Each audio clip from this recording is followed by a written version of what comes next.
actes és tornar a xerrar sobre el procés que estem duent a terme cap a un estat propi, perquè sabem que aquest estat propi és possible i que tard o d'hora arribarà, però el que cal és que estigui al carrer i que anem xerrant i que cadascú pugui expressar les seves opinions. Agrair als castellers perquè ens han cedit aquest local, que també és una manera diferent de fer les coses i d'anar fent xarxa entre totes les organitzacions que treballem al Berguedà. I moltíssimes gràcies a vosaltres per venir, perquè sé que molts de vosaltres no us lleveu al dematí pensant en aquest tipus d'actes i per tant us ho agraeixo doblement. Res, que gaudiu i endavant. Doncs com deia l'Ignasi, que no s'ha presentat però és el president d'Òmnium Cultural del Berguedà, benvingudes i benvinguts a aquest acte que organitza Òmnium Cultural a nivell nacional amb el títol d'un nou cicle per un país lliure. Durant els propers mesos, com deia l'Ignasi, l'entitat cívico-cultural, que és Òmnium, més important del país, recorrerà el territori fent 40 actes com els que fem avui per generar un debat en positiu per reactivar el moviment independentista. En aquest sentit, ens fa molta il·lusió que hagin triat Berga per ser el tret de sortida d'aquesta roda de converses que hem de mirar de fer per veure si podem redreçar el rumb del sobiranisme. Perquè podem parlar de catalanisme, de sobiranisme, d'independentisme, en podeu dir com vulguem, però estem passant per un moment complicat, això és cert. I si mirem al nostre voltant, tots coneixem algú que diu, mira, quan es posin d'acord, que m'avisin, que hem passat una pandèmia, la inflació està pels núvols, estan pujant els interessos, em pujarà la hipoteca, ara de moment a mi que no m'atabalin. Però és així, tenim persones desencisades, persones que potser s'han sentit decebudes, que s'han allunyat de la política i molta gent que compartia l'anhel amb nosaltres de fer un país i un estat propi, ara ja n'hi treuen el tema. I com es redreça, doncs, aquesta situació? Perquè sabem que cap de nosaltres ha deixat de ser independentista. No podem llançar la tovallola i, per sort, encara hi ha persones, molta gent, picant pedra cada dia. Persones que segueixen treballant des del seu àmbit, des de l'àmbit econòmic, des de l'àmbit sindical, des de l'àmbit ecologista, des de l'àmbit cultural, des de l'àmbit de les arts, del feminisme, de la lluita per l'habitatge, per evitar el canvi climàtic. I tot això també és política. Tothom juga el seu paper i tothom pot aportar coses i potser no estem tan malament com ens han fet creure. I ara en parlarem. I per fer-ho tenim a 4 persones que gairebé no calen presentacions perquè tots les coneixem prou bé, però que jo igualment us en dono 4 dades.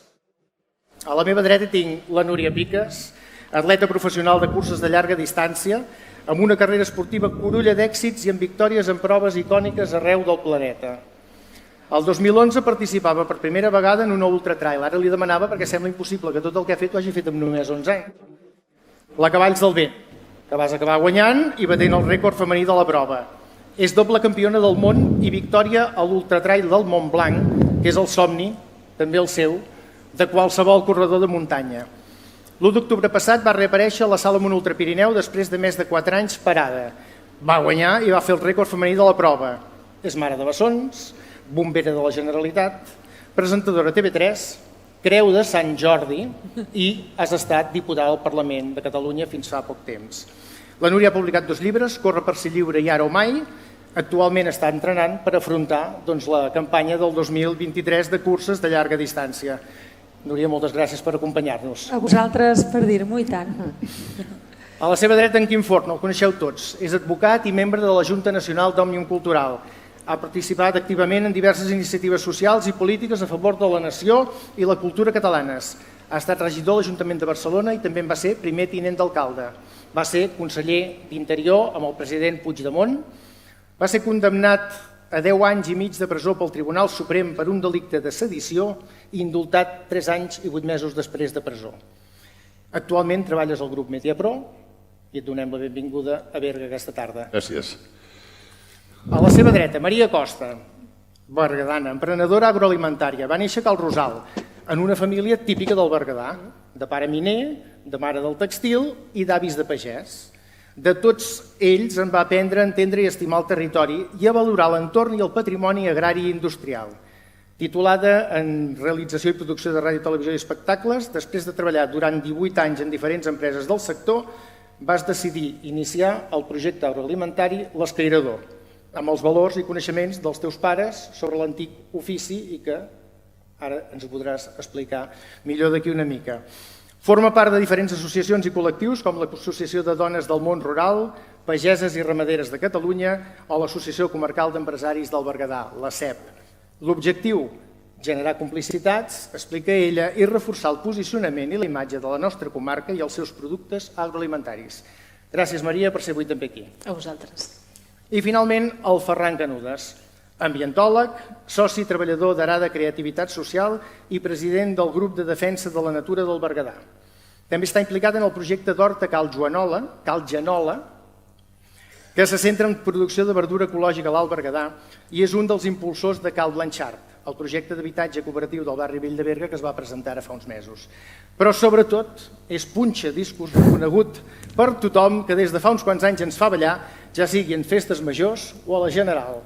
Ferran, avui no ballarem perquè ja la ballem prou i hem vingut per parlar. I si us sembla, comencem. I començarem per tu, Quim. A tu tots et coneixem. I et vull fer una doble pregunta per situar-nos una miqueta més. Una de més personal, que és com vas apassionar-te per la política, com arriba un home com tu a la política i a l'activisme, i després, en clau ja més actual, que formes part de la Junta Nacional d'Òmnium Cultural, i sentim que l'entitat diu que arribats fins aquí cal obrir un nou cicle, ens puguis explicar què vol dir això d'obrir un nou cicle? Molt bé. Doncs bona tarda a tothom, gràcies per la invitació. I bé, jo vaig entrar en política. Jo no recordo per què, però dius, avui entro en política. Jo he tingut interès per la política, ho he viscut a casa, m'he sentit de país, sobretot. El que hi ha primer de tot, en el meu cas, és un sentiment de país. I això el que després deriva cap a l'activitat política o l'activitat, més l'activisme, diria, no? Perquè sempre he combinat els dos àmbits. M'ha agradat la política, vaig entrar en un partit, però sempre he continuat treballant, en un moment donat fundant un sindicat estudiantil, la Federació Nacional d'Estudiants de Catalunya, que era un sindicat que ja va existir durant la República i es va refundar l'any 86. He estat a la Plataforma per la Llengua, he estat a Òmnium Cultural, he estat a la Crida, he estat a diferents llocs i m'he involucrat en diferents accions que en algun moment donat a la meva vida han estat importants. O Acció Olímpica, quan reivindicàvem la catalanitat dels Jocs. Jo crec que aquestes dues confluències, el que vius a casa, el sentiment que tens, l'acabes derivant. Mai penses que et dedicaràs a la política, o almenys jo no ho hi vaig pensar fins molt endavant. Quan ets petit tot plorant, què vols ser? Jo volia ser metge, volia ser altres coses, no volia... Vaig ser advocat, no té res a veure amb el que vaig fer finalment, però mai dius vull ser polític. Vull dir, el que passa que quan tenia 36 anys vaig poder ser regidor del meu ajuntament, cosa també molt bonica, i ja ho ha explicat ara el moderador, he entrat en això. Però en aquests moments soc a Òmnium precisament perquè jo crec que he cobert un cicle polític, he fet ja tot el que... Jo crec que estic molt satisfet, molt orgullós, molt content, però crec que ara també és el moment de fer altres coses, no? I és el moment també de sumar en un projecte que considero més transversal com és el d'Òmnium. L'objectiu d'Òmnium no ha variat excessivament des de fa 60 anys en què es va fundar i continuem treballant amb altres eines, amb altres prioritats, potser des del punt de vista, amb altres instruments sobretot, però continuem treballant per la llibertat del país i en aquest cas per la independència, perquè considerem que el nostre camí és un camí que encara no s'ha arribat al lloc on volíem arribar. Nosaltres som dels que creiem que l'any 2017 es va fer un gran pas. Jo no comparteixo els discursos que a vegades es fan, que hem de girar full, que ha estat una derrota. Jo crec precisament que va ser una gran victòria el 2017 i que va ser precisament una victòria de la gent. Més enllà del que fessin els partits polítics, més enllà del que fes el govern, jo crec que va ser una victòria de la gent que va saber autoorganitzar-se i que va ser capaç de tirar endavant un referèndum amb unes condicions molt i molt complicades. I una de les tasques que tenim des d'Òmnium Cultural precisament és continuar el que va representar aquesta data, l'1 d'octubre, continuar el que es va iniciar i que malauradament no va acabar. Jo crec que hem d'estar orgullosos del que s'ha fet i des d'Òmnium pensem exactament el mateix, però també hem de reconèixer que tenim algun problema. Ho comentaves ara, dispersió dels partits polítics, desunió. A l'1 d'octubre sí que ens ha ensenyat coses. Ens ha ensenyat, per exemple, que si anem units som més forts. Això és una cosa que hem après de l'1 d'octubre. Que hem de tenir un horitzó clar, un horitzó compartit. És una altra cosa que ens ha ensenyat. I, per tant, crec que des d'Òmnium Cultural és el lloc, és la plataforma on em sento més còmode per poder treballar en aquest sentit transversal. I creiem també, per tant, que cal que ens activem de nou, que cal que tornem a posar el nostre moviment en marxa. Una altra cosa que hem après és que la independència o la fem junts o no la farem. I una cosa que hem après és que més enllà dels 3 partits i de les entitats civils, com pot ser Òmnium Cultural, com pot ser l'ANC, com pot ser els CDRs, etc., cal que involucrem nous agents socials, noves persones amb inquietuds potser compartides, però també que posen l'accent, com deies, en altres tipus d'accions. I aquí ens podem referir des del món empresarial, al món del lleure, a la gent jove. Hi ha moltíssima gent que també des d'un sentiment de catalanitat també estan lluitant des del seu àmbit per fer una Catalunya i un país millor. I aquest és el futur de país que nosaltres desitgem. Recordeu, una de les campanyes en els anys del procés que feia Òmnium Cultural, al final era per un país millor. Un país millor vol dir això, un país on nosaltres el podem deixar com a llegat als nostres fills, que el puguem fer millor perquè hi ha més justícia, perquè hi ha més llibertats, perquè hi ha una millor sanitat, perquè hi ha una millor educació, perquè és un país sostenible, perquè és un país on es respecten els drets civils. Hi ha tot un seguit de coses que molta gent està treballant des de diferents àmbits i que també ens agradaria poder-lo apropar al nostre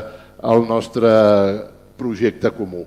I per això diem això, una nova etapa perquè sabem que és possible atraure totes aquestes persones i perquè volem atraure-les i perquè estem fent un especial esforç per apropar-nos en aquestes diferents sensibilitats, però que també jo crec que poden sumar perfectament en un projecte com el que impulsem Òmnium, però no és el projecte d'Òmnium, sinó que és un projecte de país.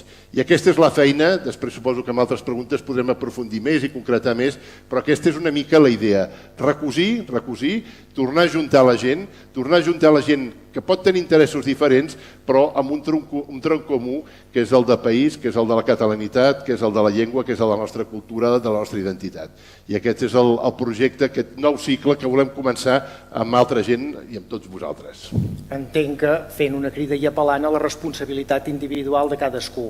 Fins ara sempre ho hem centrat tot o ens hem deixat portar per el que són els partits polítics que comentaves, les entitats cíviques, i el que es necessita és que tot es refundi des de la base. Sí, perquè jo crec que, a veure, la independència no ens caurà del cel. Això és una altra cosa que també hem après i que serà tot és...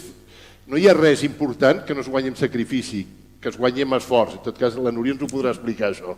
És igual que et dediquis a les curses, la nostra és una altra cursa, un altre tipus de cursa, però és una cursa i has d'estar preparat, has d'estar cohesionat, has de tenir l'objectiu molt clar, has d'estar determinat, però en un moment donat has d'estar disposat a patir.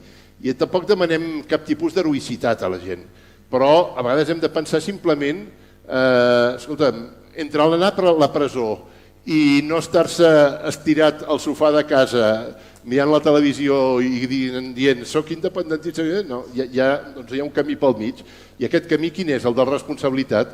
El que hem de fer cadascú de nosaltres, per exemple, ara diuen el tema de la llengua, em posaria un, no? Escolteu, adreçant-nos en català a qualsevol persona quan entrem en una botiga.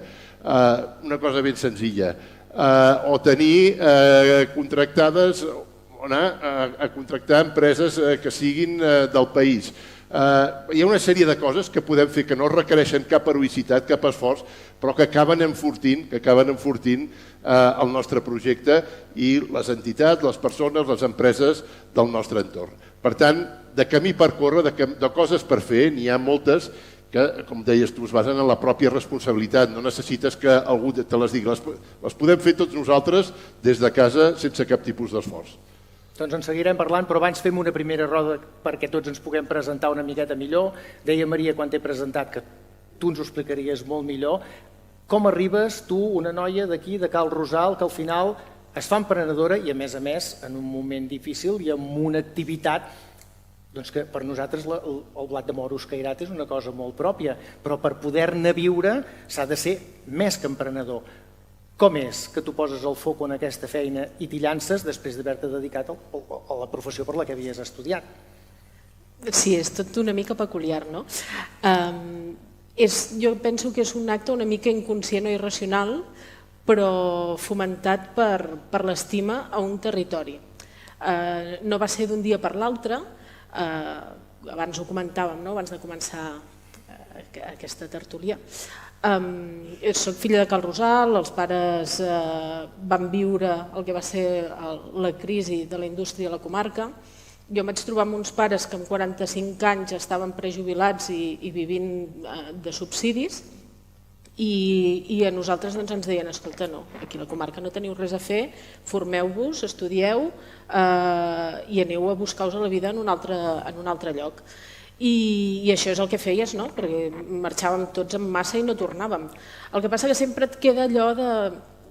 Però és que jo soc de Berga, jo soc bergadana, i com podem fer per revertir una mica aquesta situació de que som molt crítics amb que a la comarca del Berguedà no passa res, però és molt fàcil, no era des del sofà, però ho fèiem des de Barcelona, amb la cartera plena i guanyant-nos molt bé la vida, però no retornàvem res allà on havíem nosaltres sortit.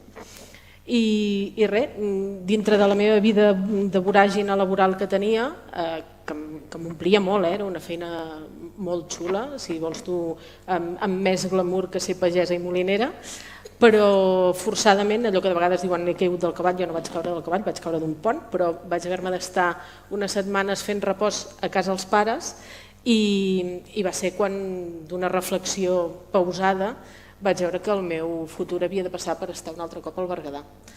I clar, de museus al Berguedà n'hem fet alguns, però tampoc no podia viure de fer museus i projectes culturals només a la comarca, i volia fer alguna cosa que estigués identificada amb la comarca i que tingués com sentit.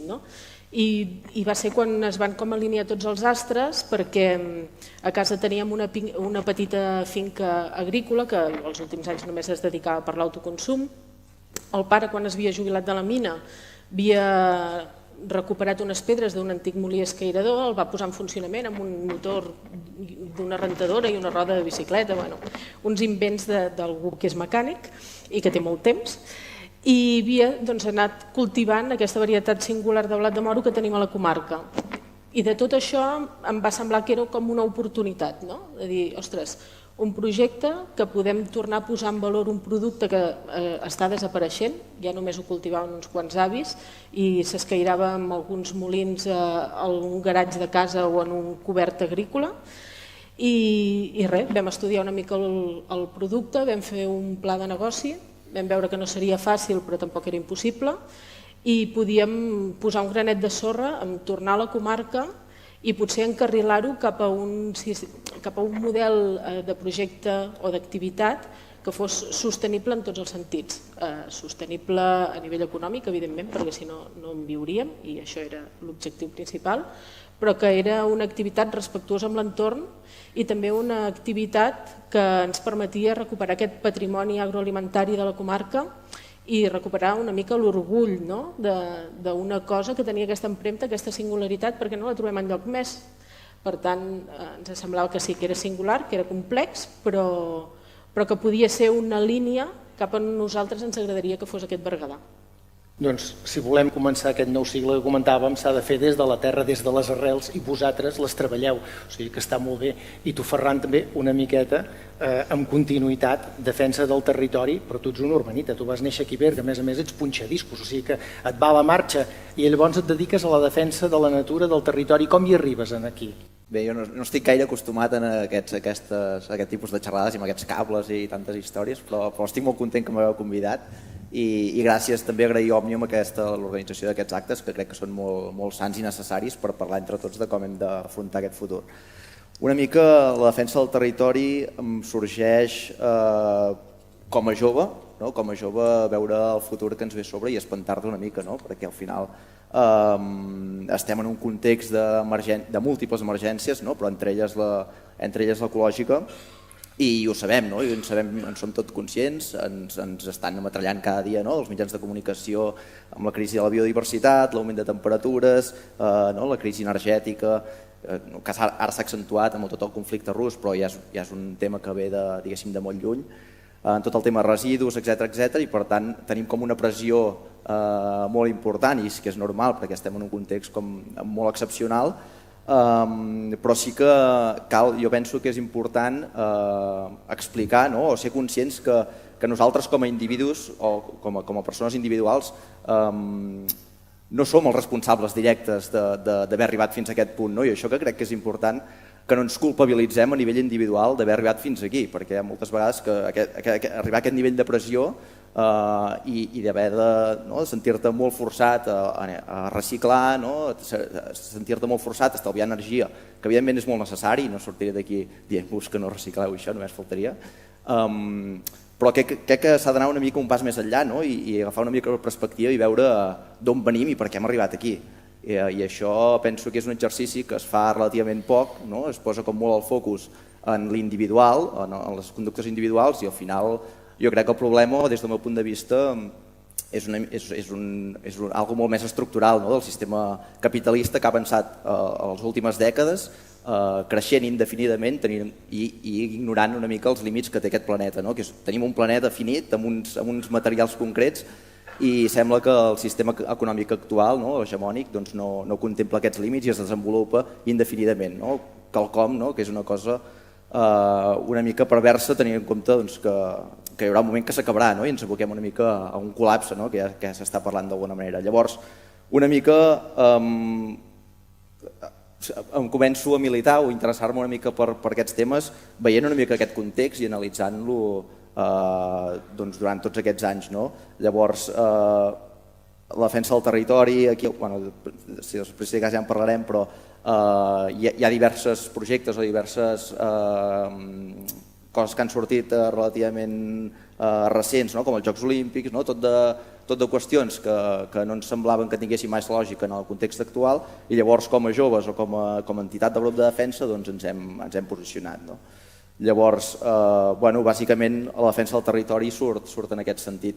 Jo no m'hi dedico, evidentment professionalment, això és militància, jo soc soci treballador d'una cooperativa que es diu l'Arada, Creativitat Social, que és una cooperativa de treball sense ànim de lucre i d'iniciativa social, que bàsicament ens dediquem des de les pràctiques de l'economia social i solidària, ens dediquem a la promoció local i al desenvolupament comunitari de pobles i barris desafavorits, i ho fem amb projectes de dinamització rural, plans de desenvolupament comunitari, també fem projectes de recuperació de la memòria popular, com a eines també per la transició ecosocial. I llavors, una mica al final el que fem és posar el nostre treball a disposició de la gent, dels pobles i dels territoris en una mirada de transformació social i de la sostenibilitat territorial. I llavors jo en aquest sentit em vaig formar com a ambientòleg, ja amb aquestes inquietuds que se'm passaven pel cap, diguéssim, llavors vaig fer un màster de canvi ambiental també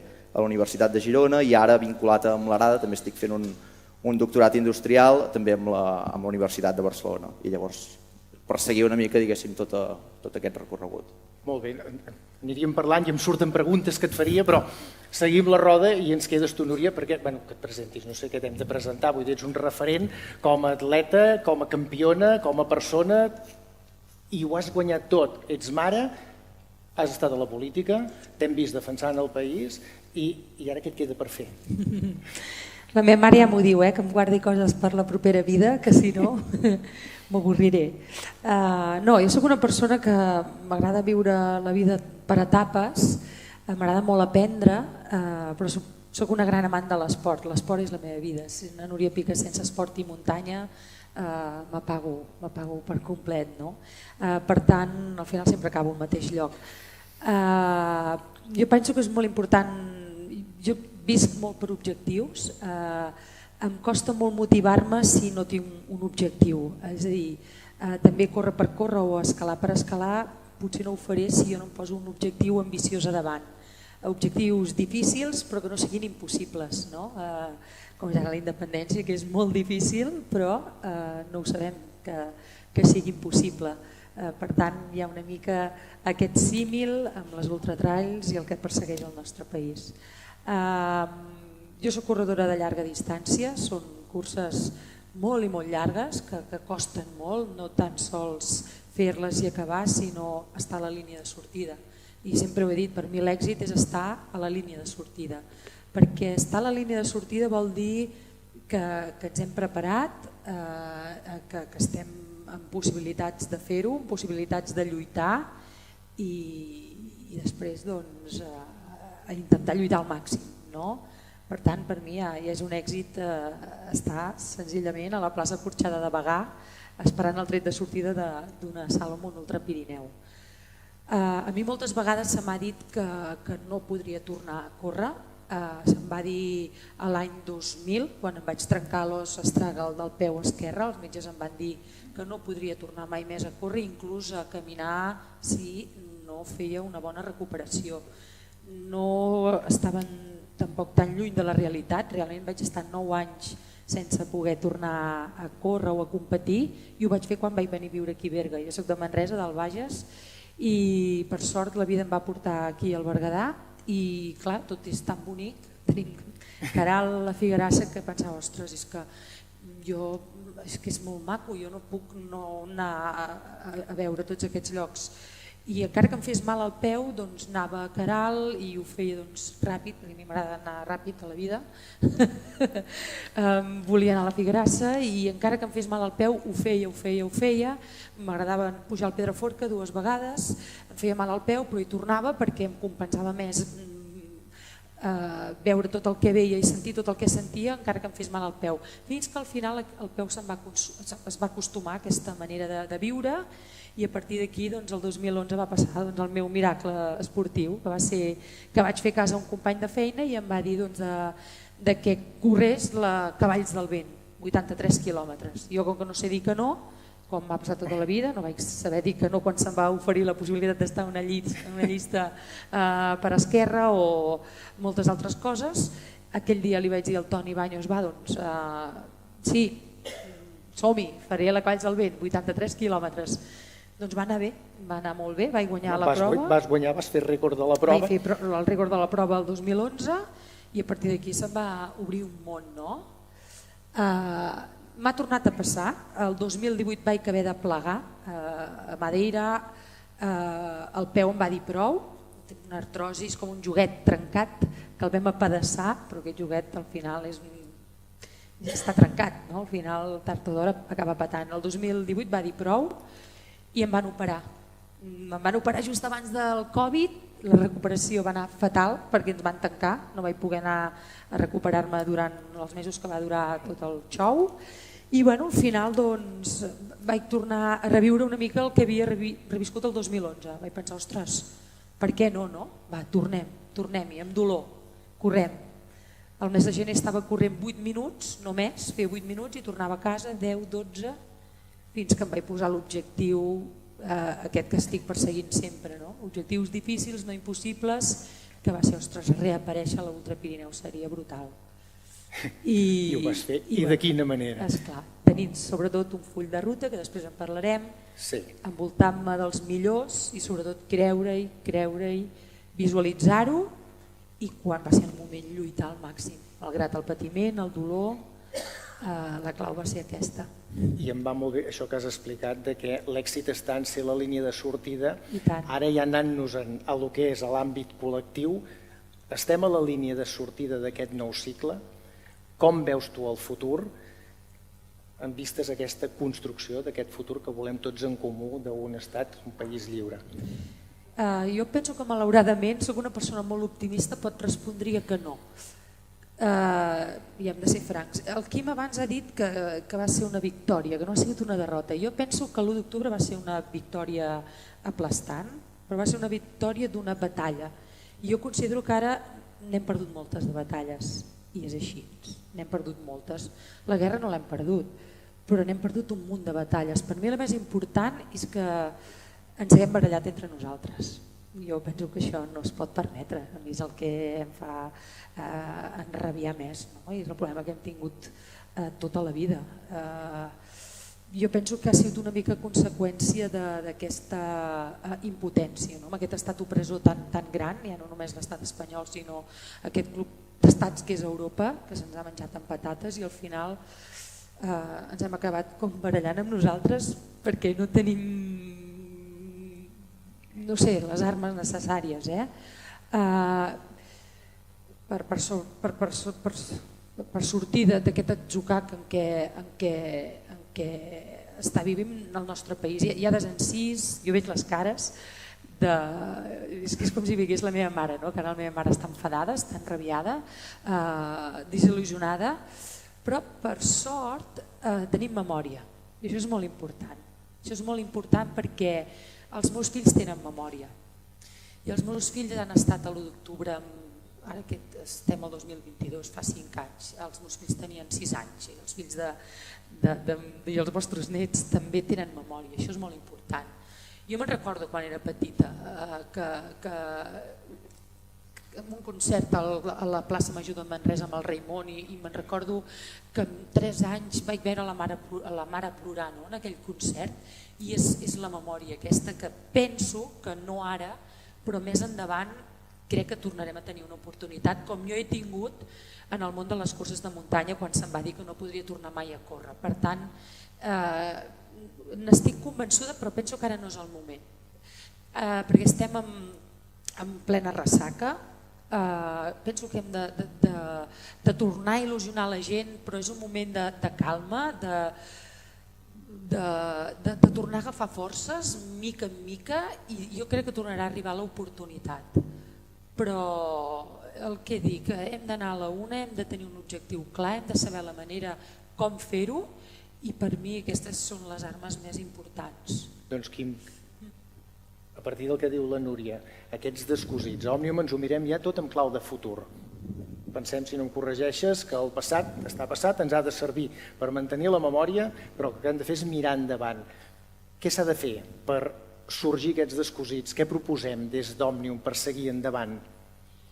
A veure, deixa'm respondre-li una mica, però a la vegada també després et respondré de què fem des d'Òmnium, no? A mi m'ha agradat la línia de sortida, però deixa'm dir, però per ser, ho has dit molt bé, no? Diu, l'important és ser-hi a la línia de sortida, perquè si no hi ets vol dir que no t'has pogut ni preparar. Nosaltres, jo crec que no només hi som a la línia de sortida, sinó que hi hem fet unes quantes passes, perquè l'aprenentatge d'aquests darrers 5 anys ha estat important. Comparteixo amb ella i segurament amb tota la gent d'aquí que les coses dels darrers aquests 5 anys no les hem fet prou bé, que la desunió, que les picabaralles, etc. No m'hi extenc. Però jo sempre vull deixar que hi ha un missatge, no? Hòstia, el derrotisme no ens portarà enlloc. Si nosaltres pensem que ja som un poble derrotat, pleguem. Jo crec que hem de recuperar aquesta moral de victòria, perquè és el que et fa guanyar. Si nosaltres no estem convençuts de la nostra força, que la tenim, perquè es va demostrar l'1 d'octubre, nosaltres no farem res. Però si som conscients del que va passar l'1 d'octubre i que es va fer gràcies a la gent, llavors nosaltres hem de prendre consciència del que podem tornar a fer. I ens hem de preguntar que si ho vam fer a l'1 d'octubre del 2017, no pot haver-hi un altre 1 d'octubre al 2023, al 24... Jo estic d'acord amb una cosa, jo sé que no és d'avui per demà, estic absolutament d'acord, però ha dit una altra cosa que comparteixo plenament, hi haurà oportunitats. Aquestes oportunitats les hem de saber aprofitar. A la vida ens passaran oportunitats per davant i les hem d'aprofitar, però quan les aprofites? Quan ets prou fort, quan estàs cohesionat, quan tens un objectiu compartit. I jo crec que des d'Òmnium intentem fer això, no? I ja passo a respondre't una mica més aprofundit. Digues, Núria. Aviam, jo ara he posat el baixón però després sí que tinc una altra oportunitat, després vindrà, llavors el sofè el pujaré, ara hem sigut una mica de realistes, però el que vull dir és que se n'aprèn molt més de les derrotes. Durant la meva carrera esportiva, el que m'ha fet créixer com a corredora ha sigut que he hagut d'abandonar moltes vegades i he pres de les derrotes molt més que de les victòries, i a conseqüència d'això he tingut l'èxit que he tingut aquest passat 1 d'octubre, perquè sempre és l'1 d'octubre, he el rècord l'1 d'octubre, el 2011 va ser l'1 d'octubre de 2011 i aquí va ser l'1 d'octubre de 2022 quan torno a renéixer i a batre l'altra vegada aquest rècord. Gràcies a tot aquest aprenentatge i a base d'hòsties. Per tant, tens raó. Escolta, jo per això us deia això de la línia de sortida. Som un tros de... Clar, depèn de on la posis aquesta línia de sortida i per això tenim memòria, però vull dir, com a Òmnium i agafant aquest nou cicle per un país lliure, per això deia, utilitzava la seva metàfora, la de dir, estem en aquesta línia de sortida, però ara ens volies explicar des d'Òmnium el que fèiem. Sí, no, però jo te volia posar en valor alguna de les coses que estem fent, no? I abans deia, tenim més de 60 anys d'història, i segurament continuem, la columna vertebral de l'entitat és exactament la mateixa. Utilitzem instruments diferents, instruments que en aquell moment no existien, perquè també les necessitats són segurament molt diferents. Nosaltres vam fer, ara fa poc temps, un estudi encarregat, i després vam fer unes jornades a partir d'aquí, a 4 experts en temes de català, de llengua catalana, que es treballava en l'àmbit d'audiovisual, que és un camp que evidentment fa 60 anys no existia, o si existia no érem la força que actualment existeix, l'importància que té l'audiovisual pel que fa a l'ús de la llengua, el tema de l'escola, aquest sí que existia, però continua existint també la repressió, la dificultat per poder tenir un model propi a les escoles, per tant cal reforçar-lo, en el camp del lleure, que també considerem que és absolutament important, i en el camp de la cohesió. Jo crec que són 4 àmbits que són per nosaltres absolutament importants. Nosaltres no podem construir aquest país millor si no hi ha cohesió social, si aquí no se sent cridat tothom, tant el que fa 30 generacions que és a Catalunya com el que acaba d'arribar. I nosaltres hem de donar oportunitats a tothom que se senti integrat i que pugui sentir-se català. En aquests moments sabeu que estem fent la campanya aquesta de Treu la llengua. És una campanya important, és una campanya que hi estem gastant bastants recursos, però que ens interessa una altra vegada, en la línia aquesta que deies de la responsabilitat, és aconseguir activistes. La nostra fita és que tinguem 500.000 activistes pel català, que poden fer coses, com deia, molt petites. No cal que facin cap heroïcitat o simplement en el dia a dia. Recuperar aquest ús del català, recuperar la presència en àmbits que està desapareixent. Potser vosaltres aquí ho viviu menys, però jo vinc de Barcelona i és absolutament dramàtic. Fa 4 dies era a Girona i també en determinats barris, en determinats àmbits, el català està en absolut retrocés. No m'allargaré amb les xifres, amb les dades, les coneixeu perfectament, però són dades que comencen a ser molt alarmants. En aquesta línia nosaltres estem tirant endavant el Vincles, que és una xarxa d'ensenyament en català per a totes les persones que han arribat, el Parlen, que és la utilització del català en aplicacions d'intel·ligència artificial, el Límbic, que és el Festival de les Arts Escèniques del Català, el Sambori i el Cinexic, que fa 4 dies ho presentàvem a Barcelona, però que recorre totes les comarques de Catalunya. Tornem a fer cinema pels nens petits, cinema en català, perquè hi puguin tenir accés, i és unes pel·lícules adreçades als infants, tot això ho estem fent. O una cosa més moderna, la Fera adreçat, és com un taller perquè tota la gent que vol fer els seus vídeos, els TikToks i tot això, ho puguin fer, se'ls facilita, se'ls dona els mecanismes perquè ho puguin fer en la llengua catalana. Aquesta és moltes de les coses que estem fent, però per tant nosaltres, el tema del català, el tema de la cohesió, ha esdevingut ara dins d'Òmnium Cultural dos dels àmbits prioritaris. I aquí sí que, aprofitant també el centenari de Joan Fuster, deia una frase que jo crec que és valencià, i deia la nostra pàtria és la llengua, i aquesta idea, aquesta la recollim nosaltres, la nostra pàtria és la llengua, la nostra pàtria és la llengua que es parla al País Valencià, a les Illes, a la Catalunya Nord, a l'Alguer i al Principat, i aquest és el català i això és el que defensem i que volem també sobretot de crear, de buscar aquestes 500.000 persones, aquests 500.000 activistes perquè ens ajudin no només a no retrocedir, sinó a continuar avançant i fins i tot a recuperar una part del terreny que hem perdut. Em va bé això que dius i aprofito per escombrar una miqueta cap a casa per explicar que el Cine Xic aquí al Berguedà el fem a Gironella, que s'ha tornat a començar el cicle ara fa que, Xavi, un parell de setmanes vam fer la primera i que té molt èxit. Per tant, els que tingueu fills que aquí no sé si en teniu gaires de petits o nets, quan nosaltres a les xarxes llancem les promos de què es fa el Cine Xic, aprofiteu perquè és una oportunitat que, com explica el Quim, s'està fent a tot el país i aquí al Berguedà ho tenim centrat a Gironella. Continuem. Maria, el Quim ens parla això dels activistes en les coses petites, en pro d'una societat més justa i per aconseguir un país més lliure. Des de la teva activitat, des del teu entorn, com es viu això? Bé, clar, jo recolliria una mica el suflé que ens havia deixat la Núria, perquè certament... Per fer-lo pujar? Evidentment. Jo ahir vaig viure una experiència meravellosa, però sí que nosaltres el que palpem és això, no?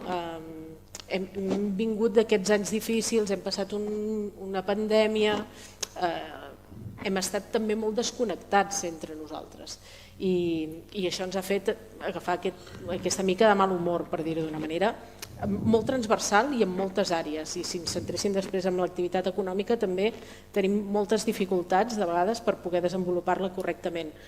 Però ahir ara em volia remuntar amb una cosa molt local, i és que de vegades també quan esmentava Europa, l'Estat, ostres, de vegades això se't fa tan gran. Jo com a mínim a nivell personal ells han estat a primera línia, tenen una altra visió, però des de comarca, des d'un poblet, des d'una colònia, dius, ostres, tu això estàs a una altra dimensió, no? Però sí que hi ha esperança perquè la gent té necessitat de teixir complicitats, de trobar objectius comuns, de tornar-nos a il·lusionar. I a escala molt, molt petita, jo deia, i vaig viure una experiència meravellosa, i és que a Cal Rosal, aquí potser hi ha gent que no en coneix la singularitat, els que tenim aquí acompanyant-nos, la majoria segur que ho saben, tenim un municipi partit amb... És un nucli partit en 3 municipis i tenim la singularitat que un dels fragments, que és on hi havia tota la fàbrica i tots els edificis que donaven serveis al voltant d'aquesta fàbrica, doncs han entrat en decadència, estan ruïnosos, tenim vandalisme i no té titularitat de ningú, va quedar com en un llim legal i ningú hi pot fer res. Després de pràcticament 30 anys d'estar en aquesta situació, després de la pandèmia els veïns vam començar a parlar-ne. Ostres, com podem fer? Nosaltres no podem afrontar una inversió de milions, perquè a part que no és nostra, no podríem rehabilitar aquest espai, però sí que el podem dignificar. Aquí tenim 200 persones que viuen en aquest petit barri. Què podem fer nosaltres com a comunitat? Doncs vam moure cel i terra, vam aconseguir que l'Ajuntament de Berga, que és d'on depèn tota aquesta zona, ens donés un suport econòmic per fer una neteja de cara, per pintar les façanes que estaven embrutades de grafitis. I vam aconseguir que se'ns apuntés una 80ena de persones, molts dels veïns, però molta gent que va vindre amb autocar des de Barcelona perquè van veure la iniciativa i perquè volien fer alguna cosa sense cap retorn més enllà de dignificar una comunitat. I la il·lusió, l'alegria que ahir es vivia, uns avis que tenien Covid però van agafar el cotxe i van vindre'ns a veure des de dintre el cotxe perquè no s'ho creien, que de cop i volta aquesta zona que està degradada va fer com un canvi radical en 10 hores. No hem aconseguit un gran objectiu, la teulada continua ensorrant-se, però els veïns quan passegem per allà ara veiem que hi ha unes parets netes i que a casa nostra fa goig. I l'esperit que això ha donat avui era com un bullici a tot el poble. Doncs des de la petita escala també podem fer coses per tornar a generar aquestes complicitats, perquè hi hagi il·lusió. I d'aquí en poden sortir moltes altres coses. Estem parlant de l'activisme de les coses petites que deies tu, Quim. Sí? Correcte. I des de les associacions d'empresaris, a nivell econòmic i a nivell d'empresa, com es viu aquesta construcció del país? Ha quedat això aturat? S'estan fent coses? Veus que hi ha inquietud? Com ho viviu? Això depèn de l'escala on ens ho mirem. La meva mirada sempre és com més petita, més local. Penso que a nivell empresarial tenim reptes importants que de vegades ens falta com una estratègia a nivell de què volem ser i cap on volem anar. De vegades ens falta una mica això, no? Si ens ho mirem a nivell comarcal, vam deixar de ser una comarca industrial de primer ordre a passar a estar a la cua de les comarques a nivell de competitivitat. Tenim dèficit en formació superior, no generem talent ni retenim talent a la comarca, ens falta sòl industrial perquè les nostres empreses puguin créixer. Per tant, tenim un repte molt més important i és que com a comarca ens puguem consolidar i puguem tindre uns motors econòmics forts per poder retenir aquesta gent i puguem tindre una capacitat, un nivell de vida que no ens obligui a que la gent jove marxi. Per tant, penso que sí, que el teixit empresarial està treballant i està fent propostes per fer un revulsiu, per tornar a guanyar posicions en aquest sentit, i el que estem veient és que des del sector privat també generen aquestes complicitats i fer pressió perquè hi hagi un reencaminament en aquesta direcció. És molt important això. Estem veient o estem patint que sovint l'administració, ja no només a nivell polític, sinó que hem generat una burocràcia tan complexa que per fer qualsevol iniciativa tenim 50.000 esculls i això de vegades el dia a dia també t'acaba ofegant, no? I de vegades aquesta il·lusió que voldries focalitzar en altres coses, el dia a dia també se't menja. Per tant, penso que aquí també hauríem de fer una sacsejada per poder-ho ficar una miqueta més fàcil per desenvolupar les activitats econòmiques, especialment a la nostra comarca. És un tema que ens donaria per una segona xerrada, quasi bé. Però bé, seguirem amb el guió que més o menys teníem, però és una cosa per apuntar-la, aquesta, oi? Ferran, la Maria diu que el talent autòcton se'n va. Tu t'has quedat, tu ets aquí. Des de les entitats, des d'allà on tu ets ficat, en quin punt creus que es troben els reptes a nivell de Berguedà? On som, cap on aneu, com ho veus? Sí, jo estic molt d'acord amb tot el que s'ha dit i de fet penso que, estic molt convençut que els canvis venen de l'organització col·lectiva, l'empoderament de la gent i per tant penso que és molt necessari en el punt que ens trobem de tornar a generar aquesta il·lusió perquè hi hagi canvis, perquè al final si la gent no es mou queda demostrat que no s'avança. Llavors, des d'aquest anàlisi molt senzill, sí que jo a la meva vida he intentat militar sempre en espais polítics, des de quart d'ESO que vaig començar a militar al CPC, el Sindicat d'Estudiants dels Països Catalans. A partir d'aquí sempre he tingut la necessitat d'haver d'organitzar-me per fer front a injustícies o coses que creia que no anaven ben encaminades. En aquest sentit participo, com ja heu comentat, al grup de defensa de la natura, que això és una entitat que segurament ja coneixeu, que neix el 1991, té 100 socis, i fa diferents tipus d'activitats, estudi de valors naturals, la divulgació, la defensa del territori. I a nivell de reptes, si parlem a nivell de reptes, a nivell del Berguedà i vinculat també amb el grup de defensa, un dels reptes que penso que hem d'afrontar amb celeritat és la transició energètica mateix, que hi hem d'anar molt alerta com ho fem, perquè és un repte urgent que tenim, més des dels entorns rurals, d'haver de començar a substituir els combustibles fòssils que ens han portat fins a aquest punt per fonts d'energies renovables, però hem d'estar molt alerta com ho fem. Des del nostre punt de vista no ens serveix de res que una empresa danesa vingui al Berguedà, faci 40 hectàrees de plaques solars, els beneficis siguin per l'empresa privada i nosaltres com a territori depenguem sempre d'una producció energètica que no està a les nostres mans i que depèn exclusivament d'uns beneficis d'una empresa privada. Llavors, aquí pensem nosaltres que l'energia, com l'aigua, és un bé públic i la titularitat i la gestió han de ser públiques. I en aquest sentit no és que fem un crit al cel o no ens inventem gaire res, sinó que tenim exemples, en tenim de ben a prop. A Saldes mateix, jo crec que és un exemple d'èxit que que s'ha d'explicar i que es pot replicar perfectament. S'ha començat a constituir una comunitat energètica local, s'ha constituït una cooperativa de consum on els mateixos veïns del poble són titulars de la producció energètica de les plaques solars.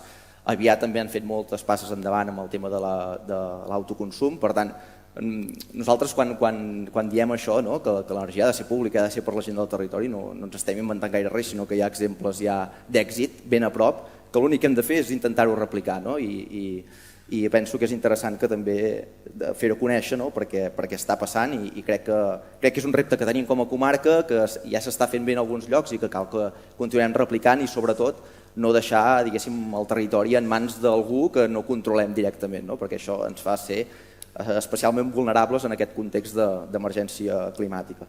Llavors, un altre dels reptes que està vinculat a un dels espais que també participo és el tema de l'habitatge. Sabem que aquí a la comarca sou perfectament sabedors que hi ha una manca d'habitatge disponible, els lloguers estan pels aires, hi ha molt poca oferta, i en aquest sentit hi ha un projecte que segurament ja n'haureu sentit a parlar també, que és el projecte d'habitatge cooperatiu de Cal Blanchard, que una mica surt de descobrir aquest edifici fa aproximadament 3 anys i mig. Jo buscava una parcel·la d'hort petita a Berga, i al anar fent veus em van passar un contacte de la propietat de Cal Blanchard, i a l'entrar allà em vaig com meravellar de veure un espai al cor del barri vell, a 50 metres de Sant Pere, amb 14 habitatges buits i un pati enorme, que era un pulmó molt bèstia del barri vell. I a partir d'aquí l'anàlisi va ser: no pot ser que aquest espai sigui només una parcel·leta del meu hort, sinó que això té un potencial de canvi molt més important. I a partir d'aquí, en el meu entorn vam començar a treballar un projecte que vam fer públic fa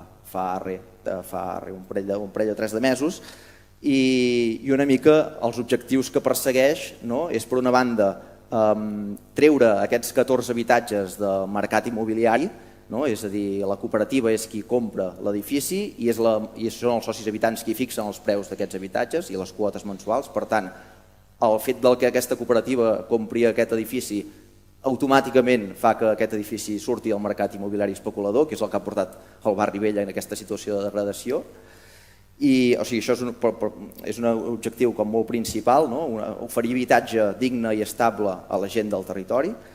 I, per altra banda, una pota molt important que crec que és important de remarcar és que darrere de tot aquest projecte hi ha un projecte sociocultural que té l'objectiu de revitalitzar o almenys aportar un granet de sorra important per revitalitzar el barri vell de Berga, que ara mateix tots som sabedors de com es troba, en un estat de degradació evident.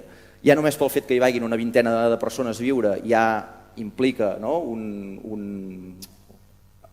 una vida que ara no hi és, i un nucli regenerador de vida, però si aquestes 20 persones a sobre tenen ganes de fer coses i de dinamitzar el barri amb la gent del barri vell i fer activitats pel poble, doncs això per la ciutat, evidentment, encara millor. I finalment, l'últim repte, potser, o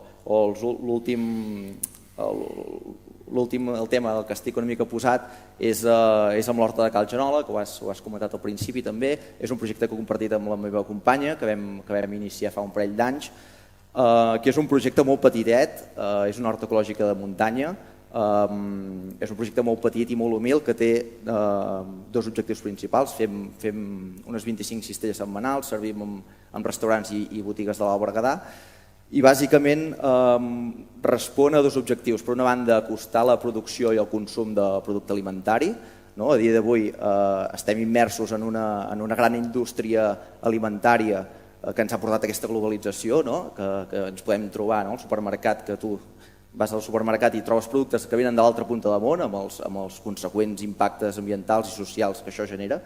Llavors, per començar a trencar una mica amb aquestes lògiques del sistema i per intentar acostar una mica la producció al consum i a fomentar la venda de proximitat, vam creure que iniciar un projecte així tenia tot el sentit del món, i especialment a l'Alt Berguedà. I llavors, el segon objectiu era una mica sent conscients que l'Alt Berguedà és un territori eminentment turístic, que és un sector que el turisme ens ha portat, almenys a l'Alt Berguedà, una gentrificació de l'habitatge molt evident, on no hi ha habitatge disponible i el poc que hi ha està absolutament o sigui, caríssim. I això també el que genera, aquesta dependència econòmica del turisme ens fa ser supervulnerables a qualsevol canvi que hi pugui haver. I en un context d'emergència com el que estem és molt perillós dependre-ho tot d'un sector tan vulnerable com el turisme, que ja vam veure com el Covid pot desaparèixer en qualsevol moment i això com a territori ens fa ser molt vulnerables. Llavors, desenvolupar projectes productius, ja sigui des del sector primari com des del sector secundari, creiem que era el més adequat o creiem que era la nostra aportació en aquest sentit i al final reivindicar això, que el Berguedà no només és un lloc per anar a pujar al Pedraforca o no només és un lloc per anar a buscar bolets i no només és un escenari molt maco i amb un paisatge molt bonic i molt verd, sinó que és un lloc on s'hi pot viure i s'hi poden desenvolupar activitats econòmiques que ens facin ser una mica més resilients en aquest context de canvi que estem vivint actualment. Sentint amb aquest entusiasme, aprofito perquè tu també ets el més jove de tots els que som avui aquí dalt i t'ho pregunto a tu, però ho obro també a vosaltres que teniu fills, tu Quim, tu Núria teniu fills i tu també ets molt jove i eres la que apel·laves al tema aquest del jovent que si se'n va. Què hem de fer? Què us sembla que hem de fer a nivell local, si voleu, però també a nivell general i de construcció de país per aprofitar aquesta saba jove, aquesta energia que tenen les persones com el Ferran, que amb 20 i pocs anys doncs ja tenen aquestes inquietuds i ja porten aquest currículum de coses fetes. Ferran, va tu, primer. Què et sembla que hem de fer? Va tu, que ets de la quinta. És complicat perquè al final el jovent jo penso que vivim un moment de molta precarietat. O sigui, ha arribat el jovent d'ara mateix, hem viscut crisi rere crisi sense cap mena de gaires esperances, perquè els 2000 han sigut complicats, ara amb la pandèmia ha sigut una altra sotregada i estem veient com el context que això ens està portant o cap on estem anant no pinta gens bé a nivell econòmic i social. Realment estic, des del meu punt de vista, hi ha dies que estic molt pessimista de cap on estem evolucionant i llavors això és especialment preocupant perquè el jovent és que ha de ser el nucli motivador d'activitat i això, llavors... I veient-te'n a tu, ho sou, vull dir, com s'ha de fer per encomanar aquesta energia teva a aquests que dius que estan més desmotivats? Fent coses com avui. Fent coses... Molt bé. No, però sí, al final és fer veure la necessitat que només amb l'organització col·lectiva podem crear espais que ens serveixin per viure una mica millor. Som conscients que canvis estructurals tant de bo acabin passant algun dia, però mentre no passen s'han de crear espais concrets on puguem estar una mica resguardats de tots aquests factors externs que no controlem i que ens perjudiquen la nostra vida. Llavors, una mica socialitzar aquest discurs entre el jovent jo crec que és molt necessari. Què us sembla, Quim, Núria, Maria? Jo vull dir una cosa, que m'alegro el que dius i que no és un cas únic, perquè jo tinc ocasió de moure'm molt pel territori i per tot Catalunya i veig molta gent. Tens l'imatge del jove, a vegades l'estereotipada, la que et volen donar, i també hi són aquests, els que no fan res, molts ninis o digue-li com vulguis, però també hi ha moltíssima gent que fa en tots els àmbits i que estan implicats en entitats o en projectes empresarials. Veus moltíssima cosa. Per tant, jo, des d'aquest punt de vista, jo veig el futur del país, jo entenc el que diu ella, però el veig amb optimisme. L'altre dia pensava, això de les crisis, jo quan tenia, jo soc evidentment més gran que tu, però jo soc del 64, el 73, la crisi del petroli, als anys 80, l'estat espanyol, els índexs d'atur, els més alts del món mundial, conflictivitat social, la que vulguis i més. Després dels Jocs Olímpics, gran crisi. I nosaltres també vam anar empalmant una rere l'altra. Vull dir que al final te n'acaba sortint, o una part de la gent se n'acaba sortint. Per tant, després hi tornarem amb el tema de la cohesió, però jo crec que també és important. Però és evident que no pots oblidar la gent que no se'n surt, la gent que queda enrere, perquè n'hi ha, això és una evidència, però també veus la riquesa del país, la fortalesa del país, perquè hi ha iniciatives en tots els camps que són molt potents i que malauradament a vegades des dels mitjans de comunicació o hi ha poca voluntat o no hi ha manera de fer-la sortir, però hi són. I la gent com ell, afortunadament, hi és. Això és la visió que jo tinc. Núria, què en penses? Jo penso que quan vaig a córrer arreu del món, d'Europa, moltes vegades m'han dit ostres, què teniu els catalans que sempre esteu davant de tot, no? Tenim el Kilian i tenim molts d'altres corredors que estem copsant podis a nivell internacional. I què teniu? Quin és el secret? No? I jo sempre m'agrada, contesto el mateix, som un poble amb un tarannà lluitador, som tossuts, a més tenim un país impressionant, és a dir, tenim un país que tenim mar, tenim muntanya, tot ho tenim a tocar, muntanyes de 3.000 metres. Jo he tingut la sort d'estar esquiant a Masella i a la tarda banyar-me al Maresme, i això poca gent de qualsevol país del món ho pot dir, no? Que tinguin aquesta riquesa material i també humana que tenim els catalans. Per tant, ser conscients d'això i aprofitar el que tenim, els recursos i la força de la seva gent, que ja es va veure que quan anem tots a la una doncs poden succeir coses meravelloses, i tinc clar que és així.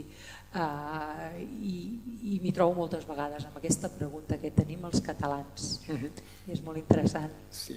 Doncs Maria, m'he quedat amb allò d'abans del món empresarial, i ja per obrir l'última roda de preguntes, tu per això, malgrat el que ens has explicat abans, com creus que hauria de contribuir el món empresarial i econòmic a la construcció nacional d'aquest país lliure que volem?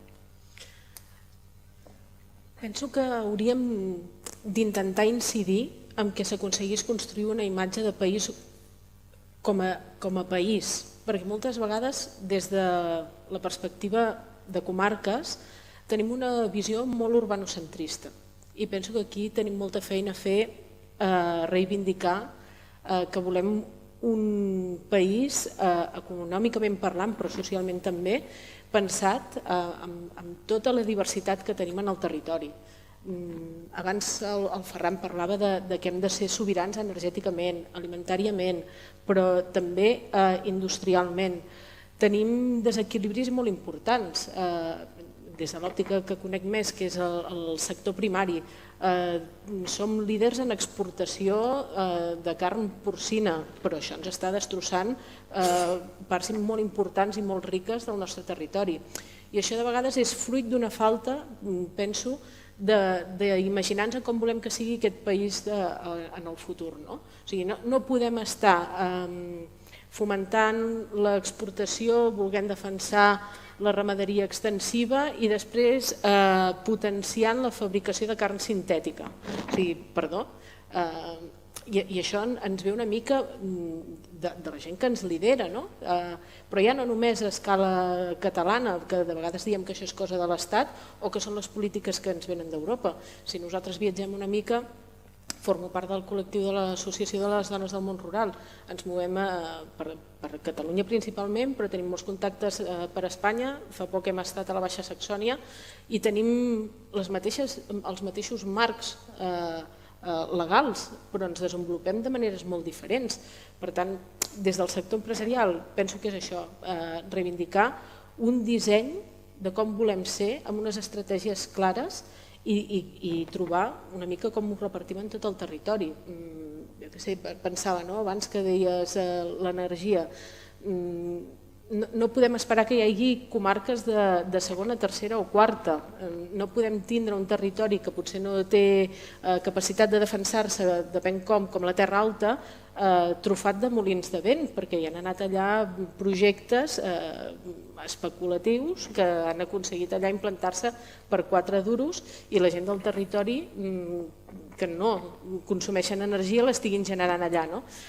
Per tant, això, hauríem d'intentar saber cap a on volem anar i treballar-ho de manera estratègica, però des d'una visió general, i que tothom ens ho creguem. No podem estar amb infinitat de processos participatius, participant en l'agenda rural perquè escoltem el territori, participant en l'agenda Pirineus perquè escoltem els del territori, però potser no cal escoltar tant, i si no, escoltar una vegada i fer-ho bé, i a partir d'aquí tindre un full de ruta consensuat i que sigui el que anem a seguir. Si no, també arribem en un desgast global i hauríem de pensar potser més en una escala més no tan macro. De vegades pensem molt en que tot el negoci ha de ser l'exportació i al final tot això arribarà un dia que col·lapsarem. Per tant, potser hem de pensar més en ser autosuficients, en generar sinergies dintre del territori i veure com podem desenvolupar activitats més sostenibles i que tinguin molt més futur. Ferran, que em penses si estàs d'acord? Si tu fessis la carta als Reis, què hi posaries? Què i qui hem de mobilitzar? Que suposo que més o menys penses com ella. Sí, estic totalment d'acord en aquesta intervenció. Sí, estic plenament d'acord. I penso que hem d'anar cap aquí. Al final, com a territori, fer-nos més resilients entre nosaltres, no dependre sempre d'aquestes relacions exteriors, perquè hi hauria un moment que probablement això no serà viable, perquè tal com estem anant i amb la crisi energètica i tot plegat, doncs ho passarà molt difícil i al final aquells territoris que siguin més autosuficients seran segurament els que acabaran anant endavant. Jo penso que al final la república, en la qual crec fermament, no és un objectiu final. Jo penso que és un punt de partida per crear un estat molt millor del que estem fins actualment. Penso que si ara arribem en aquest objectiu de ser independents i no hi ha canvis massa estructurals, jo m'enduré una decepció molt important, perquè jo tot això ho estic fent, o part de la meva militància la dedico perquè hi hagi canvis molt importants, una escassejada bèstia.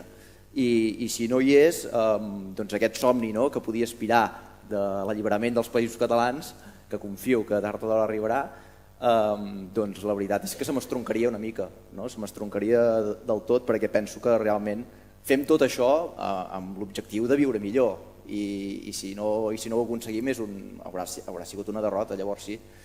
I al final penso això, que el canvi o cap on hem d'anar penso que torna a ser, o ja s'ha comentat una mica, però que ha de venir dels moviments populars directament, que ha de ser la gent que torni a agafar les regnes d'aquest procés i ho torni a sacsejar tot plegat. I no dependre, penso, no deixar en mans de la institució tot el pes d'aquest procés, perquè ja veiem que la institució per si sola, si no hi ha un acompanyament de la gent, no va enlloc. Ara mateix la taula de diàleg estem veient que no ens porta cap mena de resultat, però alhora les enquestes del CEO ens estan dient que cada vegada són menys independentistes. Això és alarmant. Vull dir, com sortim d'aquest escac? Llavors, penso que al final la gent s'ha de tornar a imposar en aquest procés i en aquella famosa frase, el poble mana i el govern obeeix, és que és ben bé així, perquè és que quan vam tenir a les cordes la gent, el govern ens obeïa, diguéssim, és que anava a remolc de la gent, i penso que hem de tornar a il·lusionar-nos en aquest sentit i a empoderar la gent, i estem en un moment complicat, perquè hi ha com aquesta decepció generalitzada que s'entén perfectament,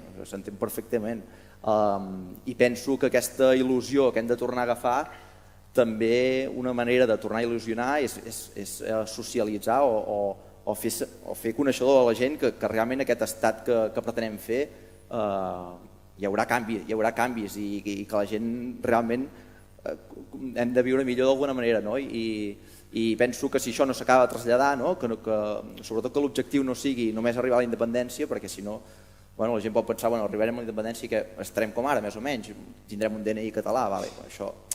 I penso que generar una mica aquesta il·lusió pot encaminar-se en el sentit que serà un estat just i no com el que és ara. Llavors penso que és important des d'aquests petits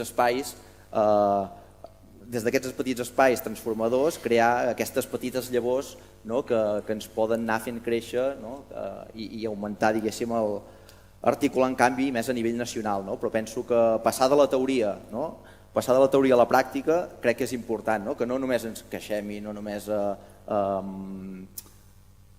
estem allà al Twitter fent tuits i al Facebook, no, sinó que realment ens creguem el que diem i ho portem a la pràctica fent coses concretes al dia a dia, i això penso que és important per al final tornar a tirar del carro a la pròpia gent. Això que em dius em fa pensar, Núria, que et vaig escoltar una vegada en una entrevista, i ara tu en parlaves també, que vas deixar de córrer per al mal que et feia el peu i que això et va provocar una crisi anímica i emocional, vas tenir un baixón fins que et vas adonar que tu t'havies de refer i havies de tornar a córrer perquè tu necessitaves córrer malgrat t'haguessis d'acostumar a córrer amb mal al peu. I no podria ser tu una metàfora d'aquest nostre país que hem de córrer encara que ens faci mal al peu? Bueno, jo penso que a la vida de vegades se't tanquen algunes portes que tu no esperes que se't tanquin, però se't tanquen inesperadament, però hi ha moltes escletxes, no? Se te n'obren moltes d'altres. Jo va haver-hi un moment que no podia córrer, què vaig fer? Vaig anar en bicicleta, per dir-ho d'una manera, i vaig seguir entrenant però d'una altra manera. És trobar la fórmula i al final és seguir fent l'esport, seguir construint aquest camí de vida, en el meu cas que era l'esport, i seguir millorant, tingui l'edat que tingui, i al final acaba sortint. I em va passar això, no vaig estar-me quieta, no vaig estar al sofà, sinó que vaig trobar d'altres maneres per sortir d'aquella situació fins que va arribar el moment que ve de córrer 8 minuts al mes de gener i corren 15 al mes de febrer, mica en mica, rodejant-me de molt bona gent, de bons metges, de bons fisioterapeutes, tenint el suport emocional dels de casa, de la parella i sobretot creient-m'ho, vaig aconseguir estar a la línia de sortida de l'Ultrapirineu, que era un objectiu absolutament titànic. Ara em trobo en una situació similar, ara no em fa mal al peu, ara em fa mal al genoll. És que encara no sé com no et fan mal més coses. Ara hem descobert que tinc el cartílag fotut i dius, potser no et puc tornar a córrer, i diu, no, i tant que sí. Que et faci mal al genoll, em van dir, és molt bona notícia, perquè no estàs parlant del peu, jo bé. Però el meu objectiu ara és més ambiciós que el que tenia fa un any. Ara el meu objectiu és córrer a l'Ultratrail del Montblanc, que és el somni de qualsevol corredor a llarga distància. És una cosa que jo ja he guanyat, és com si ja hagués assolit la independència a nivell personal, perquè ja el meu objectiu de la meva vida ja l'he aconseguit, però no ho vaig fer de la manera que més em va agradar. I jo penso, com deia el Vicente del Bosque, que un triunfo sin honor és la més grande de les derrotes. O lliga amb el que diu el Ferran, que arribar a la independència però després arribar-hi sense canviar res. Correcte, si arribem a la independència però ens quedem com estem, amb aquest futur tan incert per al nostre jovent, és fatal, no? Per tant, guanyar l'Ultra del Montblanc i a més fer-ho bé ja és l'apoteosis final. Jo vull posar aquesta cirereta a la meva carrera esportiva. Segurament no la guanyaré aquesta cursa, però vull fer una bona cursa, vull rebaixar el meu temps. Segurament hi haurà una altra persona, potser més jove i més ben preparada, que em guanyarà, perquè és que jo no podré lluitar contra el seu estat de forma, però jo vull fer ben fet i vull fer una cursa com Déu mana i assolir el meu objectiu, que al final serà aquest. Perquè l'èxit està en ser la línia de sortida. Però no ens enganyem, l'èxit està al final en guanyar. I és així. I amb tota aquesta teva experiència, ja no només en el món de l'esport, sinó també amb la teva breu però intensa carrera política, com creus que ho hem de fer per reactivar aquesta societat? Amic, és complicat, si ho sapiguéssim. Has dit que faries pujar el suflé, al final? Sí, perquè jo, per estar a la línia de sortida de l'Ultrapirineu i per guanyar aquella cursa, sabia molt bé el que havia de fer, que és tots aquests passos, anar a poc, a bona lletra, i no vaig decidir ser-hi fins que em vaig veure capacitat. És a dir, jo el mes de febrer corria només 10 minuts. No va ser fins a finals d'agost que vaig dir, ostres, ara sé que hi podré ser.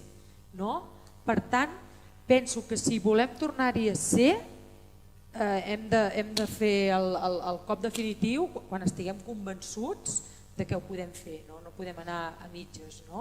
Com fer-ho? L'objectiu el tenim, que és el més important. L'important en aquesta vida és posar-nos un objectiu. Si no hi ha objectiu un objectiu motivant, estar motivats, ara mateix no estem motivats, per tant hem de tornar a reactivar aquestes ganes i estar motivats, a llevar-nos al matí i dir on he d'anar avui, plaça Catalunya, vinga, doncs som-hi, Urquinaona també, i anar-hi tots. És molt important tenir el full de ruta, és una paraula una mica desgastada, però jo tinc un entrenador, un tio que en sap, i a mi em deia cada dia el que havia de fer, jo executava i ell em deia tal, i clar, si et diuen el que has de fer, per tant, gent preparada, gent bona que sàpiga com fer-ho i quan, ja ho he dit abans, quan és el moment, doncs lluitar al màxim, visualitzar i aconseguir-ho, no? Convèncer la gent, convèncer que si volem tenir una república és pel bé col·lectiu de tots, no només pels catalans, sinó també pels que no sentin, vull dir que se sentin més. Jo conec gent que se sent espanyola però que diu, ostres, que em sortiria a compte, no? La independència és intentar convèncer aquesta part de la població i aquesta és la manera, no ho sé. Doncs portem quasi bé 1 hora i mitja, a mi m'ha passat volant i em sembla que també, però hem d'anar acabant i per tant, Quim, et dono l'última paraula perquè tanquis, faiguis la cluenda, treguis les conclusions i ens expliquis des del punt de vista d'Òmnium, a veure ja cap on anem i què preveiem per aquest futur immediat. Jo m'ho miro amb optimisme i estic d'acord amb el que crec que hem dit tots, cadascú des del seu àmbit. Jo des del punt de vista nacional, clar, tu has de mirar les coses en perspectiva. I si jo miro la perspectiva de la meva vida, jo recordo quan tenia 13 anys que el primer cop que vaig anar a una manifestació gran va ser la del 77, que deien que hi havia 1 milió de persones, és igual, hi havia la gent que hi havia. Era la de llibertat, amnistia i estatut d'autonomia. Sí, però es demanava exactament això. Això que els més joves no ho saben, No, però recordo que cada any a partir d'aleshores anava al Fusar de les Moreres. I al Fusar érem 4 gats, s'omplia el Born, sí, però érem 4 gats. I quan en una enquesta sortia vot independentista o gent que es declara independentista o només catalana, hòstia, sortia un 10%, saltaves d'alegria. Llavors, jo he viscut això, no és allò dels besavis, no, ho he viscut. Després he viscut una altra cosa, que és l'experiència d'haver vist... Nosaltres teníem tots els números per desaparèixer com a nació, perquè portem 300 anys rebent. I què és el que ha salvat la nació? Doncs la gent. Llavors, si tu veus aquesta evolució, és una evolució, malgrat tot, positiva. I això és el que em fa tenir esperança en el futur, és el que em fa tenir, malgrat el que vivim avui, jo crec que hi ha una plena esperança en el futur. En el futur d'aquí, s'ha dit aquí, de fer un país millor. Nosaltres no volem la independència per fer el mateix que ens estaven fent, és evident que no la volem per això. Llavors, per això nosaltres hem parlat de nous lideratges. Per això diem que és impossible assolir això només amb els 3 partits i les organitzacions civils. Hem de ser molta més gent. Tot això en som molt conscients. I en aquest moment, si vols dir, d'aturada, hem de recuperar les forces, hem de recuperar una altra vegada aquella determinació i aquell objectiu. L'objectiu final hi és, però el que hem de compartir és veure quin camí agafem per arribar a aquest objectiu. I això no. I què volem fer des d'Òmnium? Intentar que la gent pugui seure i tornar a traçar aquest camí per arribar a l'objectiu final. Aquesta és una de les comeses que nosaltres ens hem posat com a objectiu propi de l'entitat, i ho volem fer, com deia, transversalment, d'una manera molt àmplia, amb sensibilitats diferents, perquè creiem que és l'única manera de poder arribar on volem, però sobretot amb esperit de victòria. El que no podem anar és arrossegant-nos i tot el dia dient no, escolta, ho vam fer molt bé, estem vivint un moment que et porta conseqüències amb el que hem viscut. Clar, han passat moltes coses del 2017, però, escolteu, ens refarem i ens en sortirem. Jo n'estic absolutament convençut d'això. I, com deia el president de l'entitat, ho tornarem a fer segurament diferent, però l'important és que arribarem allà on ens havíem marcat i crec que aquesta és la voluntat de tots. I això ens ho diu una persona que ha estat 3 anys i 8 mesos a la presó. Sí. Doncs això ja... Jo recomano, ahir vaig veure una pel·lícula que es diu Les Nadadores, que també és una mica un símbol, és unes refugiades de Síria i és una noia esportista que és nedadora i el seu somni és estar als Jocs Olímpics i surt de Síria amb tot el panorama que hi ha, creu el mar, totes les dificultats, a punt de morir, un camí molt, molt desastrós, i al final té un objectiu i no us vull fer spoiler, però és una història real, Les nedadores està a Netflix, i que també fa molt que pensar, les dificultats que està vivint el món actual amb una guerra com la que estan rebent allà, i que aquesta empenta, les ganes i totes les pedres que troben al camí, doncs al final lluitant es poden aconseguir moltes coses. Molt bé, doncs comencem aquest nou cicle per un país lliure. Ha quedat clar que el que es necessita és energia. També em sembla que ha quedat clar que l'energia la tenim escoltant-los amb ells dos. Aquí la Núria ens ha explicat totes les peripècies i com es cau i es torna a aixecar. Apel·lem a la responsabilitat individual i hem de ser activistes de les coses petites, i aquí n'hi ha una mostra. Amb tot això també apel·lem a la vostra responsabilitat individual i us donem les gràcies per haver vingut. Esperem que aquest primer acte d'aquests 40 que s'han de fer hagi valgut la pena i que tots sortim una miqueta més engrescats, més motivats i conscients de que tot allò que hi era i que sembla que s'ha esvaït, no, hi segueix sent, només cal remoure una miqueta, però per això som necessaris tots. Moltes gràcies i bona nit.